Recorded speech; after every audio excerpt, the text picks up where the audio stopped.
Welcome back friends.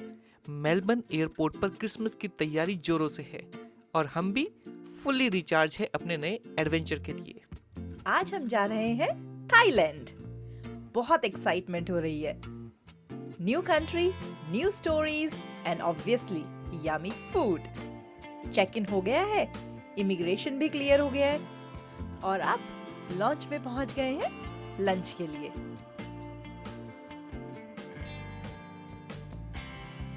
Boarding का time हो गया है, प्लेन भी रेडी है और हम भी। Thailand, here we come. आप भी चलिए हमारे साथ क्योंकि हम हैं घुमक्कड़।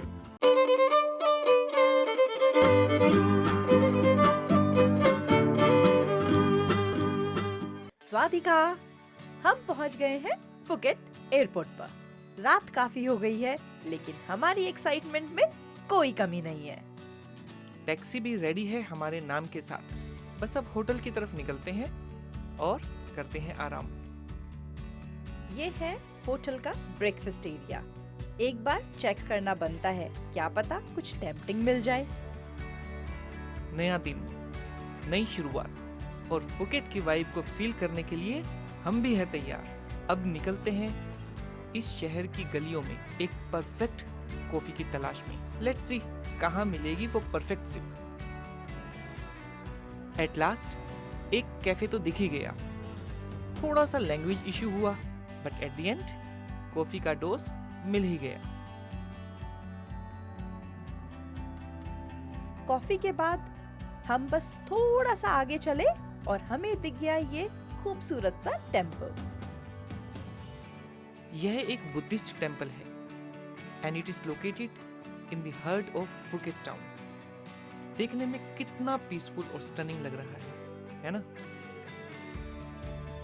टेम्पल का आर्किटेक्चर ट्रेडिशनल थाई स्टाइल में बना हुआ है और इसका गोल्डन कलर एकदम आई कैचिंग है। यहाँ लोग अपने स्पिरिचुअल कनेक्शन के लिए आते हैं और ये जगह बहुत ही स्पेशल है to do the meditation and to learn Buddha's teachings. ये तो एक अनएक्सपेक्टेड स्टॉप था, लेकिन बहुत मेमोरेबल बन गया और वो भी सुबह सुबह।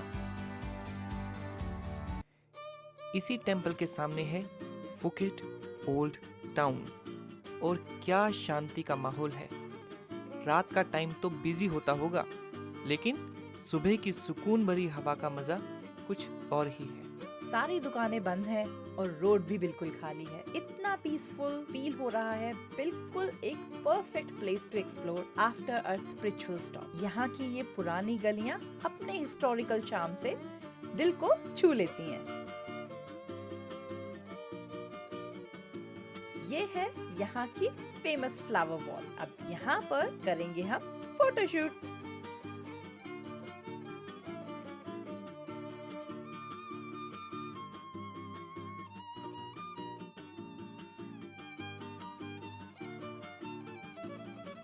हर बिल्डिंग की अपनी एक कहानी है। अगर आपको कल्चर और हिस्ट्री का ब्लेंड चाहिए तो यह जगह मस्ट विजिट है।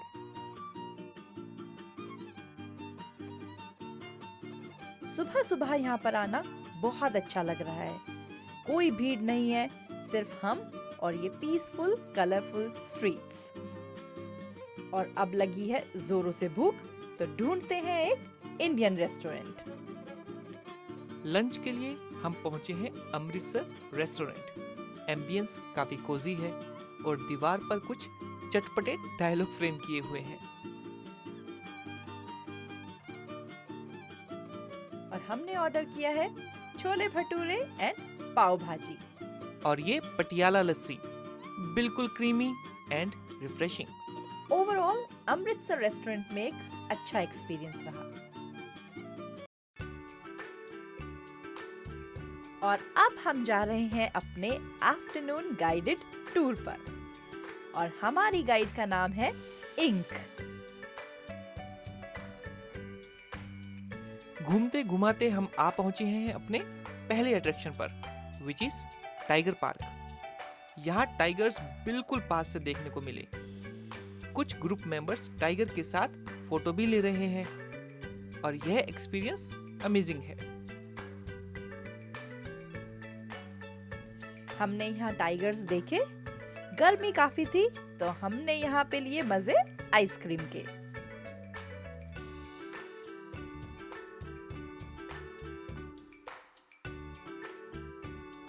अब हमारा अगला स्टॉप है एलिफेंट राइड। हमने ये 20 मिनट्स राइड को एंजॉय किया और ये एक्सपीरियंस बहुत ही स्पेशल था।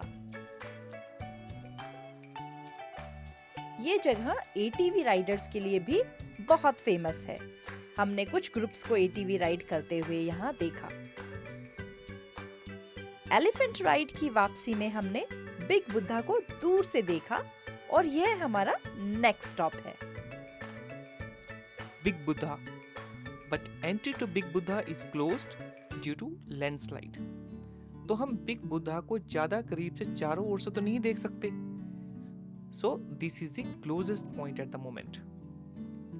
बिग बुद्धा एक माउंटेन पर बना हुआ है, तो यह लैंडस्केप बहुत ही अमेजिंग है। ओशियन, माउंटेन और सिटी सब कुछ एक साथ देख सकते हैं।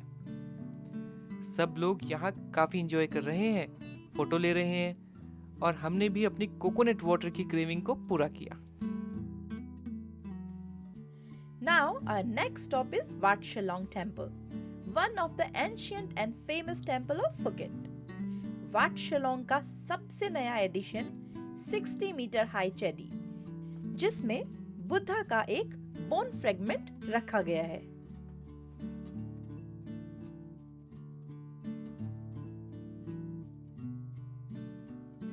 यह चेडी काफी स्पेशल है।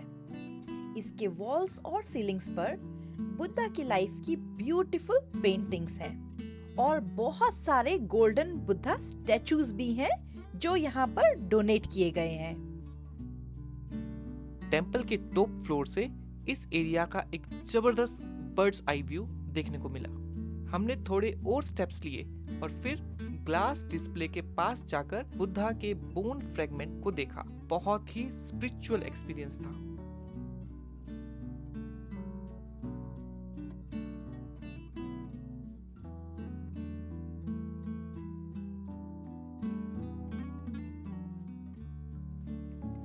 यहाँ एक और फेमस टेम्पल है और यहाँ है स्टैचूज ऑफ 3 मॉन्क्स। ये सब मॉन्क्स टेम्पल के बहुत रिस्पेक्टेड स्पिरिचुअल लीडर्स थे और अपनी टीचिंग्स और गाइडेंस के लिए जाने जाते थे। उन्होंने लोकल कम्युनिटी की मदद की थी और उनकी टीचिंग्स आज भी लोगों के दिल में है।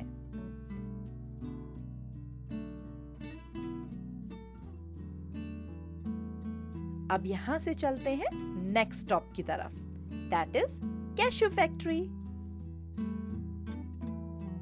Model the cashew nut. The cashew nut they have in the February, March and April.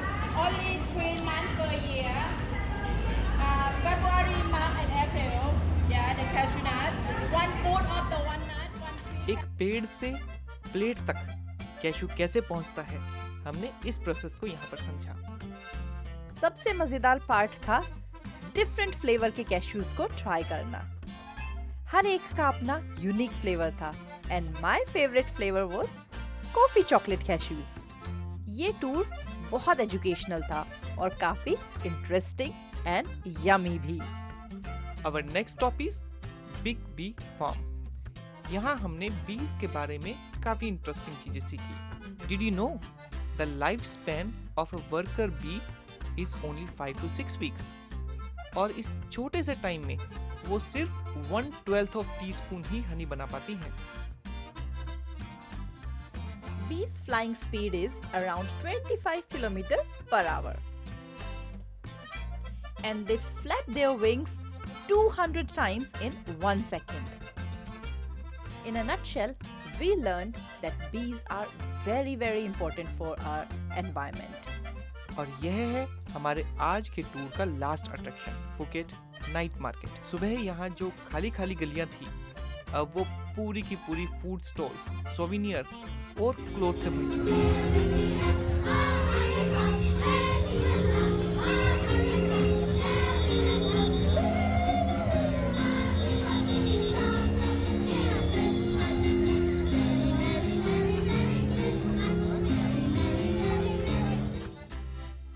We are lucky कि हम आज फुकेट में हैं। यह मार्केट सिर्फ फ्राइडे, सैटरडे एंड संडे की रात को ही लगती है।